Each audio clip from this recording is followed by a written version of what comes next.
following is a production of DallasCowboys.com and the Dallas Cowboys Football Club. How about them Cowboys?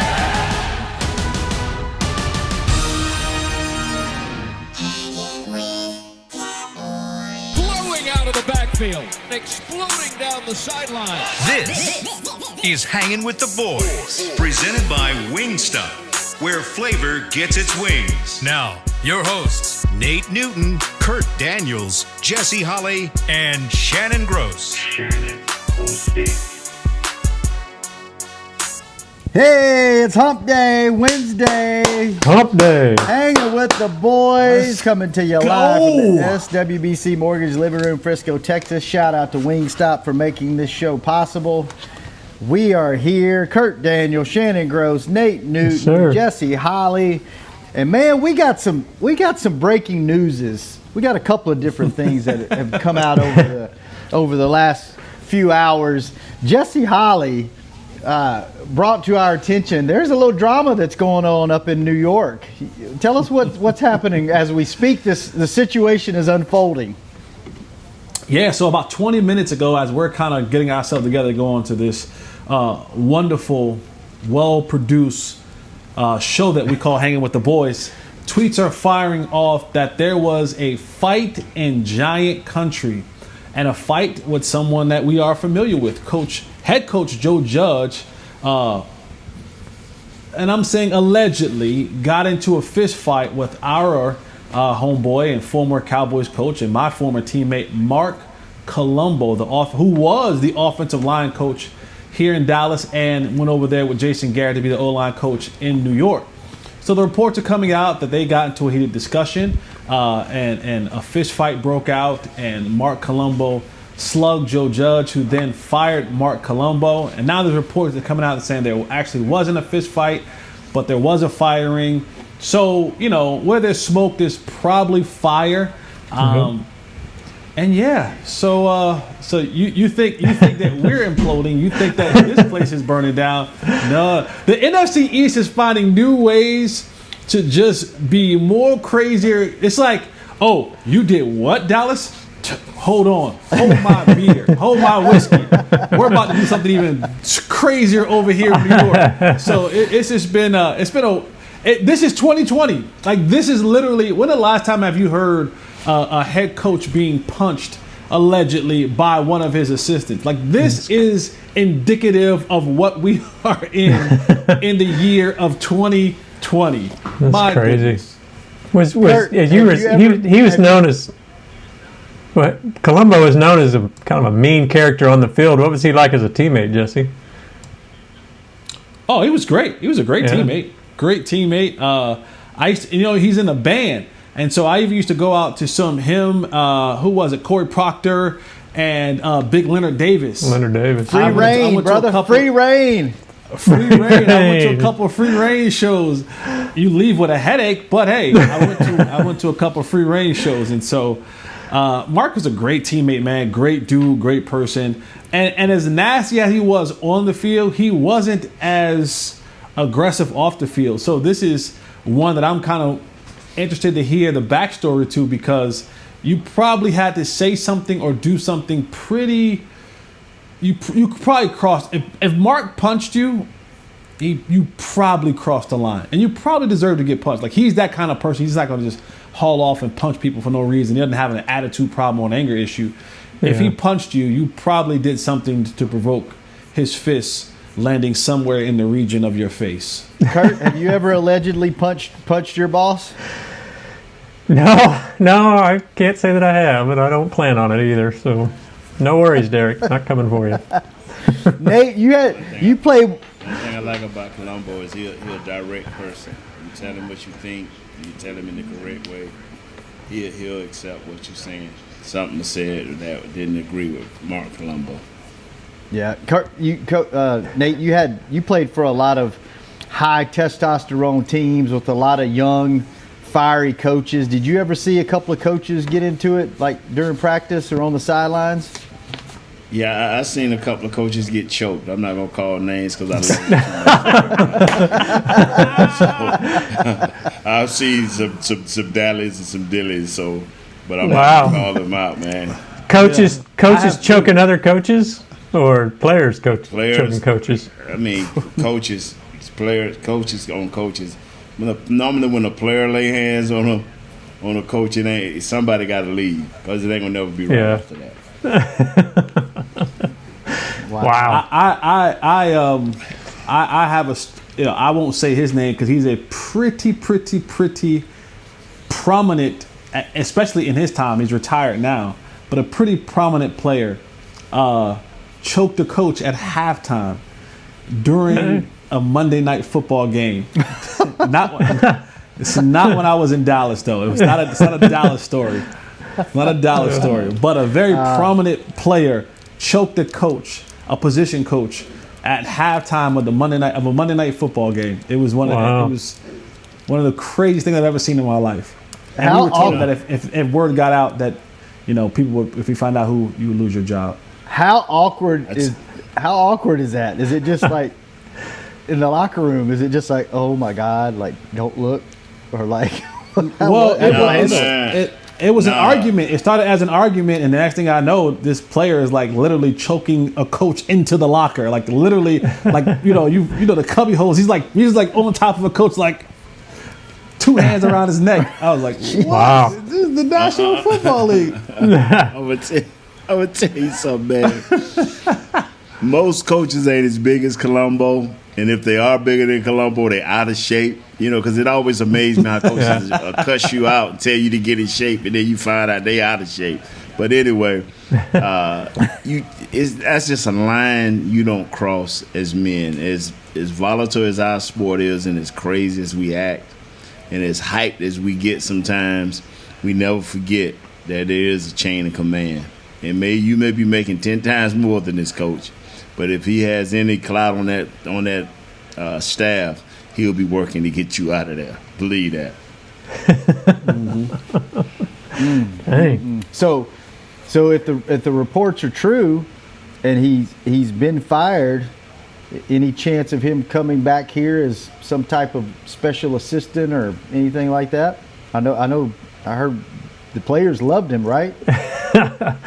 Nate's got his hand on his face there.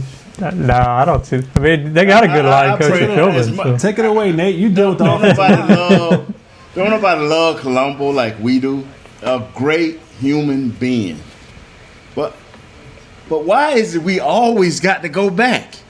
Why does the Cowboys? Let's get Tony Romo. Let's get Jason Witt. Let's get Mark Columbo. Boy, let's bring on the band, man. That's a symbol of no. Oh man. Okay, just you know what? 90% of the time when I ask a question on this show, I know the answer. It's just I need to ask the question. That's right. You gotta just to spur start conversation. And sometimes, you know what? Every day that I'm on this show, I learn something. That's another part about what I love about this show is I'm constantly learning from you guys. I'm constantly getting bits and pieces of information. So every once in a while, I'll throw out a question that I think that I know the answer to, and you guys will surprise me and give me a different point of view. So Nate, don't put your hand on your face and get all frustrated whenever I say something stupid. Because I'm not an idiot. Not to you, Shannon. Not to you or none of my teammates. But understand this: when you ask that question, as bad as our offensive line has played at times, don't you know Jesse's Twitter line is firing off because you asked that question, and then Chris Gross shows up with a fight shirt on? Come on, man. No, Kyle Yeomans. You talking about the referee shirt? Chris Beam. No, Chris Beam was holding up Beam. the fight sweatshirt. Oh, you talking about Kyle. You said Chris, you meant Kyle. Yeah, Chris Beam showed up with the fight shirt. Oh, Chris. No. You Yeah, said showed Chris. up by the You said club, Chris yeah. Gross, So Chris Beam. Okay. I'm sorry, man. I got it mixed up, man, because you just I can't think straight when we start talking about bringing back players and coaches. All right. Well, we'll move on. So I have a question about. Well, it's kind of about bringing back a player. Who do you go with this week? We talked about it last week. Do you go with? Sounds like Andy Dalton's back at practice. He's officially back. They just announced. Do you go with?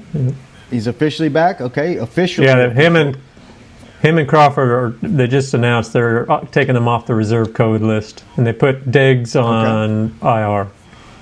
Okay, do you go with Andy Dalton and roll that out there again? Do you feel like he gives you the best chance to win, or do you go with the old young guy or the old new guy and Garrett Gilbert that actually showed a little bit of something and had a little bit of spark to this offense? What do you do, Nate?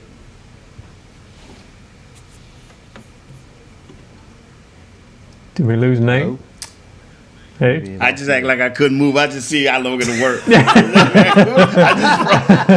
just see that was pretty good. That was pretty good. You could. Thank you.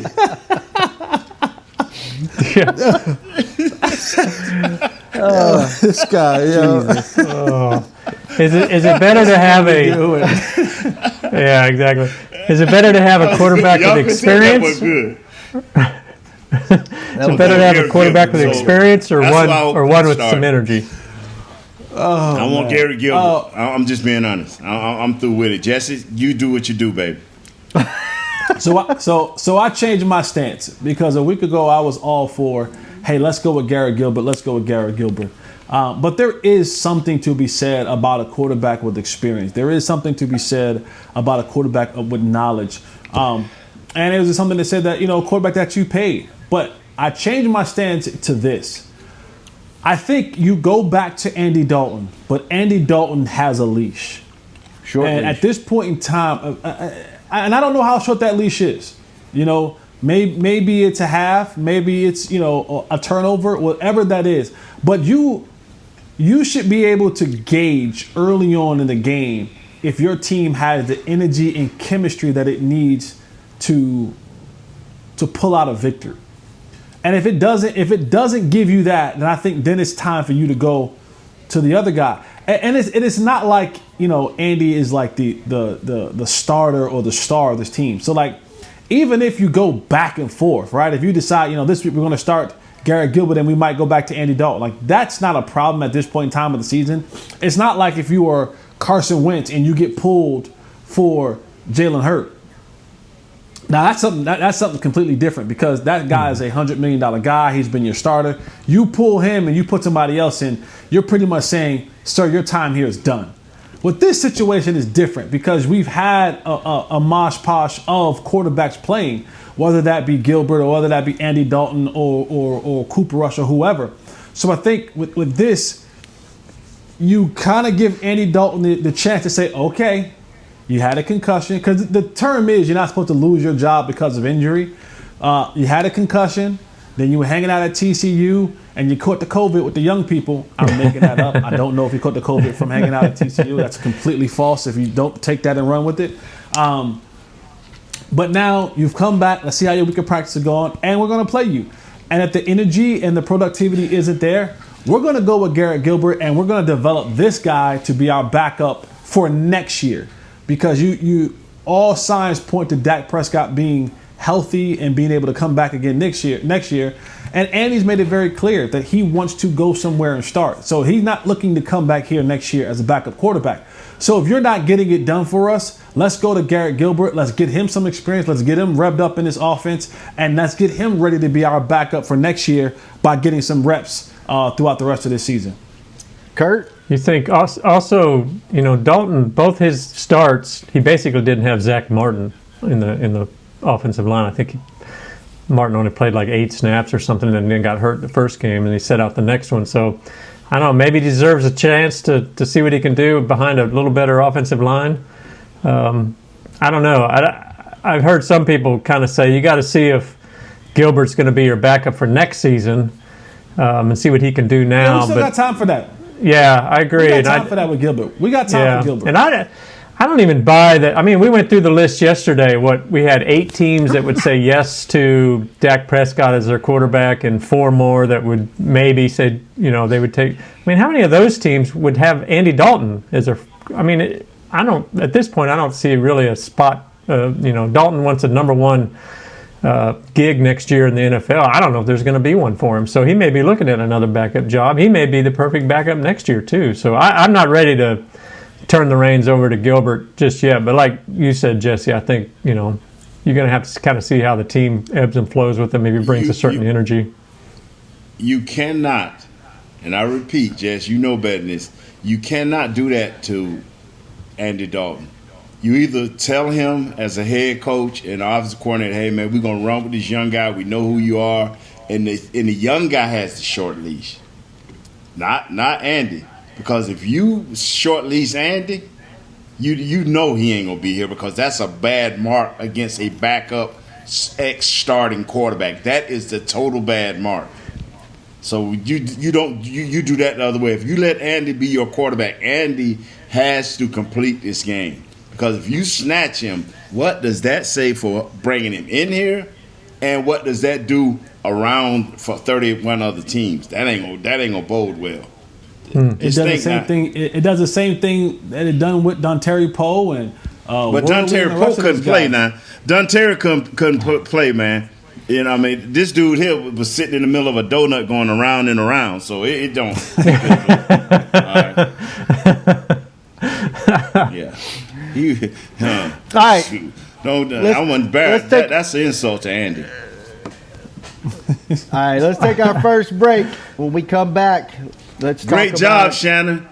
Do you know what the breaks are going to be? The commercials, because you know everything else. Yeah, but I don't ever know when your internet's going to quit working and when you're just faking it. You proved that point. That was good, Nate. You've done some funny stuff on this show. That might be the funniest thing you've done on this show. That was in a while. Huh? I appreciate that. We'll be back and we'll see what kind of shenanigans Nate has in his bag when we come back on Hanging with the Boys. Hanging, baby. Is your family a Cowboys family? Have you taken holiday photos at the Star? Was your wedding theme blue and silver? Have you convinced your kids them is spelled with a D? If so, every game day feels like a vacation to you, so treat it like one. Whether you're traveling to the game or watching from your favorite vacation spot, book a place to stay on Hotels.com. Proud partner of the Dallas Cowboys. Just like all of you, we at SeatGeek can't wait until we're back in the stands at full strength cheering on the Cowboys and singing along to our favorite songs again. We're using this time to make discovering, buying, and selling tickets to events in Dallas easier. Plus, every ticket purchased on SeatGeek is protected by our buyer guarantee, which means you'll get your money back or better if your event is canceled. Guaranteed. Download the SeatGeek app today, and when the time is right, let's go. SeatGeek. Grab some OtterBox gear and get ready for Hanging with the Boys. From rugged venture coolers to tough as nails elevation tumblers, we've got what you need to keep your game day drinks frosty and your football feast ice cold. And with cases, screen protectors, and power accessories, you can defend your phone and stay connected to every play. Gear up at otterbox.com and amp up the fun of every Cowboys game. That's otterbox.com. Dear, it's 1908. Don't you think we should get electricity? And stop using candles to see at night. It's just electricity lights up the room fast. It's more reliable than candles blowing out, and people seem to love it nationwide. Well, candles are... Dear, did you just run into the wall? Nope. May I have a new candle, please? Historically, switching to new technology is a no-brainer. Today, it's AT&T 5G. Fast, reliable, secure, and nationwide. Switch to AT&T 5G. It's not complicated. 5G requires compatible plan. May not be in your area. See att.com/5G for you for details. Back to Hanging with the Boys.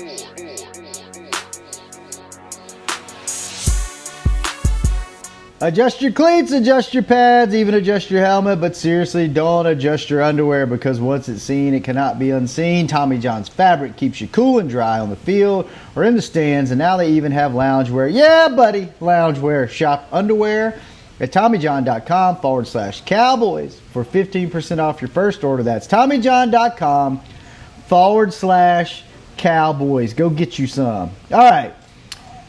Jerry Jones said on his radio interview yesterday, keeping with the theme of Wednesdays and the Cowboys offense, Pollard has had enough to really say we've got a guy here that can be an impact type player for us. Kurt points out that he's only playing 22% of the offensive snaps. Can you really have an impactful player that plays 22% of the snaps? Yes, you can. You dial up the plays, and he's that type excitable guy. You're only looking for 2 or 3 big plays out of that guy that's playing 22% or less. You're looking for 2, 3, maybe 4 big plays, and he's giving them that. Does he deserve more, or is it like I think Jesse said that? Who is it? Felix Jones you were talking about? The more he got, the worse he got, or something like that. I just think it sucks for Tony Pollard because he landed in a bad situation. Let's be honest. Mm-hmm. He came here with the plan, right? They drafted him with the plan, and then all of a sudden, you pay Zeke, and then all of a sudden you go and you draft the guy with the number 18 overall pick and CD Lamb, and then he has the success that he has early on, and so now Tony Pollard finds himself in a situation of, where do I get the reps for Tony Pollard? Hence why he does a bunch of kickoff stuff. Because this team has no room for Tony Pollard. He was such a great receiver in college, and they want to utilize that. But now you're saying, do I want to throw the ball to Tony Pollard, or do I want to throw the ball to CD Lamb? Mm-hmm. Right? And now I pay my running back so much money, so how do I pull him off the field and to give this other guy snaps? I can't justify me putting a $15 million back on the sideline just to give the other guy some reps. That's just not how this thing works. So you're looking at 3 1,000-yard receivers and a decent tight end, and a running back who has been a rushing champion and who is a key figure in your offense. You're now looking at it and saying, well, where do I get this guy reps from? And that's the hardest part. That's the hardest part for Kellen Moore and Mike McCarthy is we have this guy who we see in moments can do some things that is pretty explosive. But time and time again, you find yourself in this conundrum of, how do I get Tony Pollard reps? And that's the difficult part. So the 22% where he's being impactful, when he gets the ball on 22%, he is most of the time making positive plays. But to increase that means I have to decrease somewhere else. Am I decreasing the workload from Zeke? Yes or no? Am I taking CeeDee Lamb off the field? Right? I also got guys like Cedric Wilson who's come along and has done some wonderful things for me. So even when I want to go 4 wide receiver, now it's, do I go Tony Pollard as a 4th wide receiver, or do I go Cedric Wilson? So this is a situation that Tony Pollard is just one of those guys who were caught up in a situation where it's like, damn, I'm sorry, but you're in a situation where we just can't find enough. There's not enough snaps. There's not enough footballs. There's not enough opportunities to get you what you may think you want or the fans think you deserve because of all of the other tremendous talent that we have around here. So, yes, he has been impactful in that 22% of the time that he's gotten it. But to give him more means I have to make a decision either him or Cedric Wilson, him or CeeDee Lamb, him or Michael Gallup, him or Amari Cooper, him or Ezekiel Elliott. Now, and then the one caveat that he's not really good at, that even when Zeke is having a bad rushing day, can he pick up the blitz? He has not been, overall, he has not been the greatest at being able to identify and then step up and protect and passing downs. So again, when you have to make these tough decisions, you have to weigh in all the factors. Yes, he gives me a spark, but when we go to drop back, can he pick up that blitzing linebacker? Can he locate the guy that's coming free? And yes, can he run routes? Sure, absolutely. But does he do it better than CeeDee Lamb? Does he do it better than Cedric Wilson? Mm-hmm. That's the conundrum that they're in, and it sucks for a guy like Tony Pollard who has a tremendous set of skills. You just rosters filled with talent, and you just happen to be the odd man out. You know what? Win games, and wouldn't even be talking about that. Win games, and the 22% would be enough. We're in the back of our minds. I'm talking about fans, and even Mr. Jones has that. You're trying to fix things that nothing is broke. Nothing is broke with the percentages of plays this kid is getting. Everything is right in place. You have to win games to understand. I mean, you have here this kid coming in here this week, Delvin Cook. Well, the guy that plays behind him plays 22%. Guess what? But since the break, they have won 4 or 5 straight games. Nobody's worrying about it now. They was worrying about it before, but nobody's worrying about it now. Win games, and everybody's happy. Win games. That's for sure. Just win. You think that? What would you guys do? They've won. Wait. Well, I was going to ask. You mentioned, Nate, they've won 3 straight now since their bye week, and the rest of theirs. We were talking about schedules in the NFC East. Packers. Vikings have one of the easiest schedules in the league going forward. Do you think this team is a real contender now?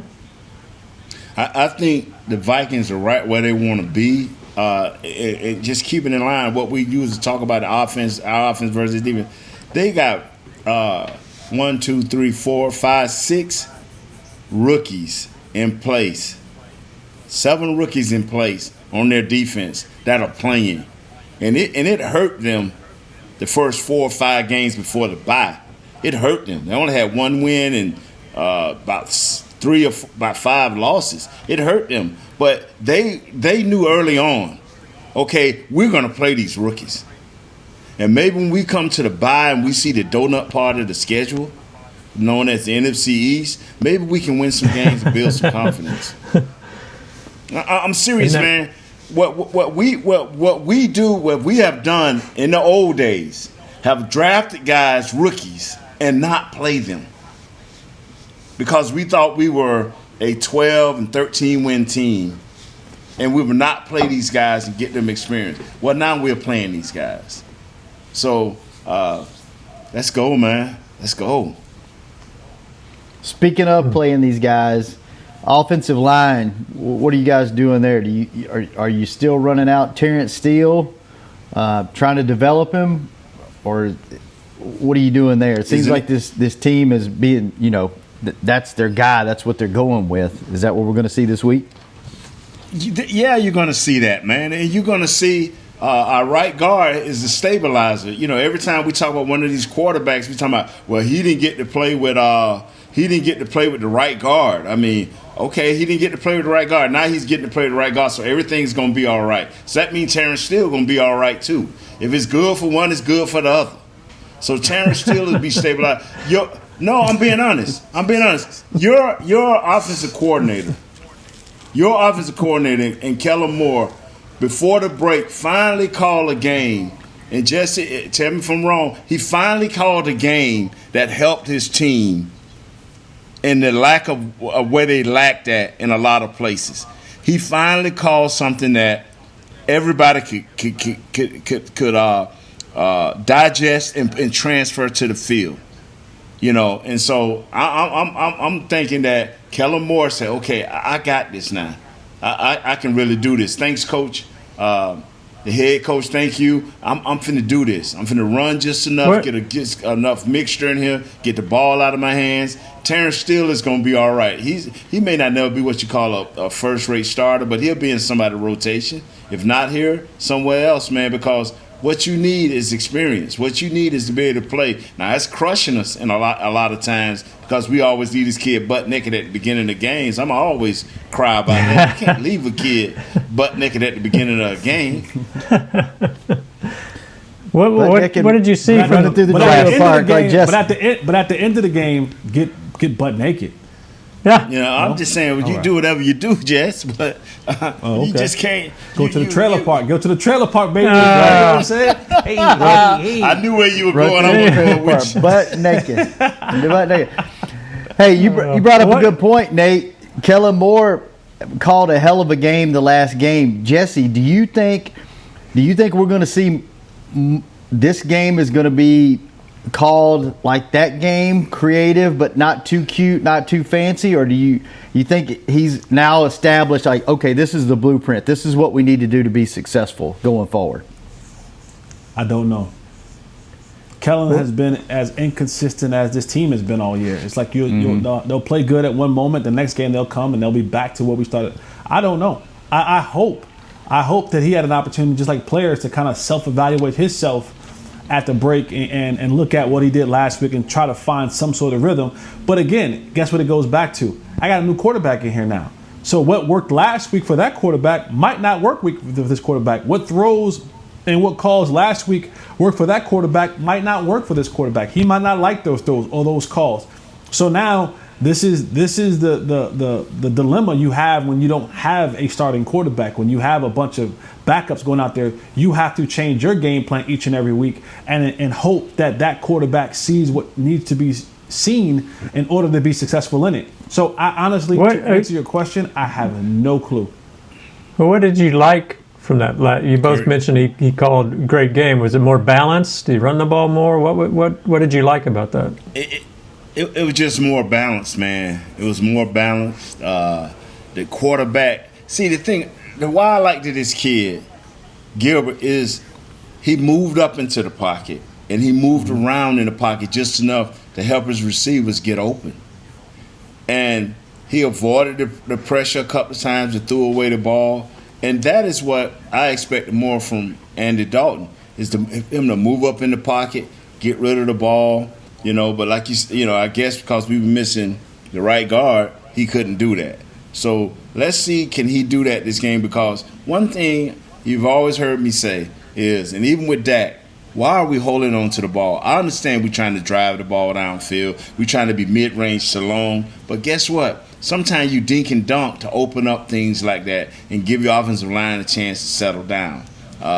You still throwing on first down. Okay, give your offensive line a chance to settle down. And that's what this kid, Gilbert, did. He gave everybody a chance to settle down through the select play calling that Coach Kellen Moore and Andy Reid put together. That was nice. Just the play selection, man. You ain't got to drive this thing downfield every time. Now, I think our receivers are good enough route runners to get open in the short to medium routes too. Jesse, what do you see in our receivers?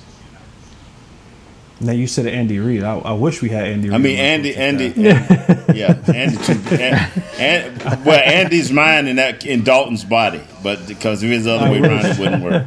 Yeah. Chris Gross, Chris Beam, Andy Dalton, Andy Reid, doesn't matter on this show. We know what you're talking about. Yeah, you know what, man? I'm just excited to even be here with you guys, man. I ain't arguing with Nick, but, I ain't arguing with Nick. I don't need to tear name up, boy. Dude, I tell you what. I ain't never been good at names, dog, but I tell you what, if you could play, I ain't gonna mess up your name. I ain't messed up Zeke yet. I ain't messed up Dak. I know who C.D. Lamb is. Yeah, I know who Gary Gilbert is. Dak's three letters, I mess Nate. up Andrew Dak Reid is and three Andy letters. Dalton and Donterios and all of those. Yeah, for real. And Chris Beam, I know who he is, but I don't know who Shannon Beam is. Oh man. Receivers, Jesse. I'm sorry. What was the question? I don't know. Let's go to break. Let's go to break, and when we come back, here's what I want. We're going to talk about Vikings defense. Nate, Jesse, give me some names of some guys that I should be watching or that I'm going to hear their name called on Sunday when the Cowboys take on the Vikings. We'll be back. Last segment. Hanging with the boys. Just like all of you, we at SeatGeek can't wait until we're back in the stands at full strength cheering on the Cowboys and singing along to our favorite songs again. We're using this time to make discovering, buying, and selling tickets to events in Dallas easier. Plus, every ticket purchased on SeatGeek is protected by our buyer guarantee, which means you'll get your money back or better if your event is canceled. Guaranteed. Download the SeatGeek app today, and when the time is right, let's go. SeatGeek. It's game day. You know what that means. First, kebab prep. Steak, pepper, onion, steak, pepper, onion. Next, a counterclockwise lap around the room. Now the lucky grease-stained jersey goes on. And lastly, the dance. You know the one. This is a game day ritual no matter where you are. Whether you're traveling to the game or watching from your favorite vacation spot, book a place to stay on Hotels.com and keep the tradition alive and well. Hotels.com. Proud partner of the Dallas Cowboys. Grab some OtterBox gear and get ready for Hanging with the Boys. From rugged venture coolers to tough as nails elevation tumblers, we've got what you need to keep your game day drinks frosty and your football feast ice cold. And with cases, screen protectors, and power accessories, You can defend your phone and stay connected to every play.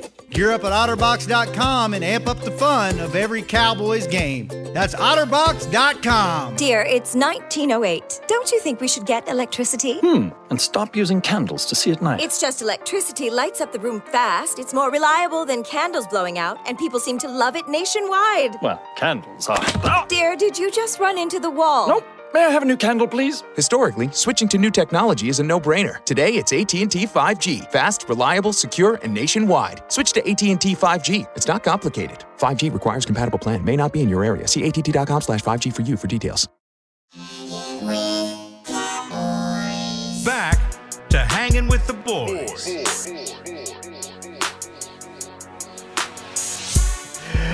Welcome back, Hanging with the Boys, SWBC Mortgage, Living Room, Frisco, Texas. Are you looking for something to change up your dinner routine? Help support local Frisco businesses by choosing one of over 30 restaurants at the Star District.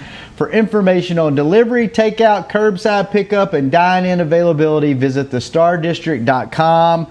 I will be going and having dinner in the Star District tonight before we do our show tonight, Nate, by the way. Yes, Nate sir. and I will be doing a little show here on DallasCowboys.com called Cowboys Crosstalk. It will also be on 105.3 The Fan, our flagship station. And tonight's special guest will be Tony Tolbert, Nate Newton's former teammate of about 9 years and also his roommate. So we should have some good stories on the show tonight. So make sure you tune in. And if you're out at the Star District tonight, look for me because I will be out there eating somewhere on a patio before we do the show. So, what's the likelihood of this combination of host and station? What's the likelihood that I'll ever get an invite to this show? Probably Slim to Numb, and you fresh out of Slim. Go talk. I think Emily Cruz. Call her. I think you have a greater than 1% chance and less than a 100% chance. Somewhere between 99. Something like that. Yeah. I'm trying to do math and it's not working. We really didn't go to school back then. Remember, they lived at 18 different places, so they spent more time moving. I don't think it's completely out of the realm of possibility. I don't think it's completely out of the realm. You would have to probably be the alumni player, which you would have to, like Nate said, talk to Emily about it. She lines all those up. So it would be fun to have you on that show. It would be fun. I'm just checking the probability. Yeah, I think it's greater than 1. It's probably not much greater, but it's probably greater than 1. So, listen. All right, back to the show. Me my whole life, I got a chance. Hey, there you go. You saying there's a chance? Nate, give me some names of some. Oh wow! Give me some names of some guys that I'm going to hear on the Vikings defense come Sunday at 3:30 when the game kicks off. Who are their playmakers on that team right now? Eric Wilson, number 50, fourth-year linebacker, 3.5 sacks, 1 forced fumble, 3 interceptions, 2 fumble recoveries. He's everywhere. He's their do-it-all guy. You can look out for Eric, the other linebacker, Kendrick. Kendricks, he's good too, huh? Yeah, Kendricks, yeah. You can look out for him too. And the one guy that's I hate to say his name, is Harrison Smith. I think he was here at the Cowboys 80 years ago and still playing. Yeah. Got an interception his last game. Smart. Those are guys, like I said, they got 7 rookies on their team, defensive team, and first and second year guys that are starting to come into their own. With Harrison Smith and Anthony Harris, do they have some of the best safeties in the league? They play well together, and they understand what Zim wants, and they play good team defense. They're always in the right place, it seemed like, to make plays, except on a 105-yard kickoff return. What does Zim like to do defensively? Like, how does he like to scheme? What are we going to see from a scheme standpoint, and what kind of game plan are they going to have on Sunday? To me, Zim is the type of coach he like disciplined guys knowing where they need to be, and he'll do what he thinks ever it take, whether it's blitzing, safeties or corners, whether it's blitzing linebackers, or whether it's trying to get. He will see what needs to be done and try to fit his game plan to it. You know, he's given up 115 yards rushing and 267 yards passing. So, you know, them first 6 or 7 losses really hurt them. And they still holding on to that, man. It's still lingering effects to that right there because these guys are young. But he'll do anything. He'll blitz, but he likes to stop that run and make you throw at him because he think he has great corners and safeties that over the long haul they'll win the big play at the right time. Something I want to get to. I know we're kind of cutting the defensive conversation short on the Vikings side. Maybe we can get a little bit more into that tomorrow. But Kurt, Nate, your former teammate Charles Haley had an interesting comment on a was it a local radio show? And Jesse, I want to get your thoughts on what he had to say too. Go ahead with the quote, Kurt. Well, he was on a local radio show this morning, and he basically was saying that today's Cowboys players aren't physical enough, that they don't have that real thirst to win. And he had a quote something like he would back in his day he would rip a guy's mouth out before he let him score. And so in some ways he hates watching the Cowboys because he just doesn't think they're being as physical as they were back when you guys played. Well, that's the majority. That's the majority of the NFL. But a lot of times your talent can take you over that. The old 49ers team didn't look real physical, even though they were, but they beat you with speed, finesse, and talent, and great scheme from their head coach. A lot of these guys play that way now, but you have the guys that are coming in here this week.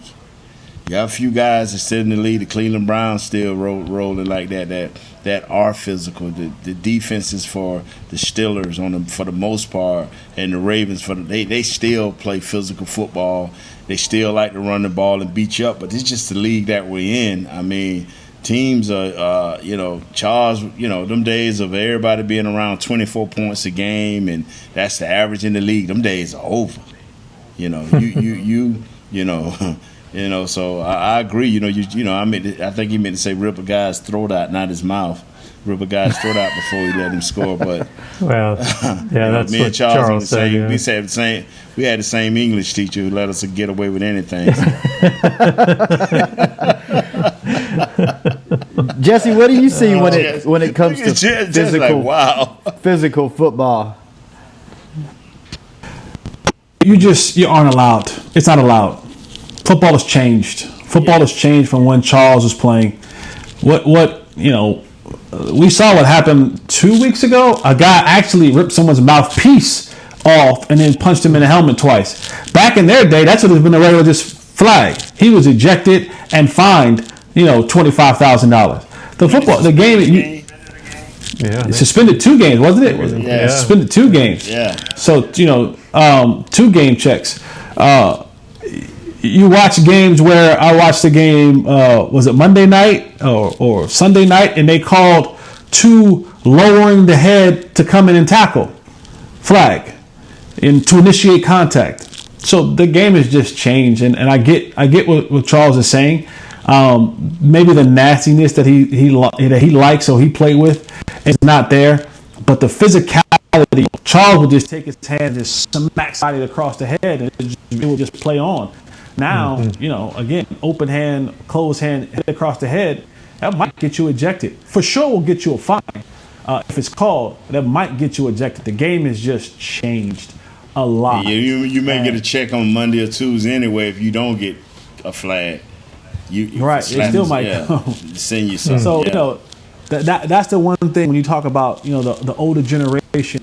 And I started my career kind of in that, when football was still being able, you could still lay somebody out, and it was applauded. It's the same. It's not the same. Yeah. Does it bother you guys, or maybe I have a misconception of this team, but it seems to me like this team over the years, the offense has actually been more physical than the defense. And I don't think they're what you would call a finesse defense either. Would you like to see a little bit more nastiness and a little bit more physicality from the defensive unit than what they currently have?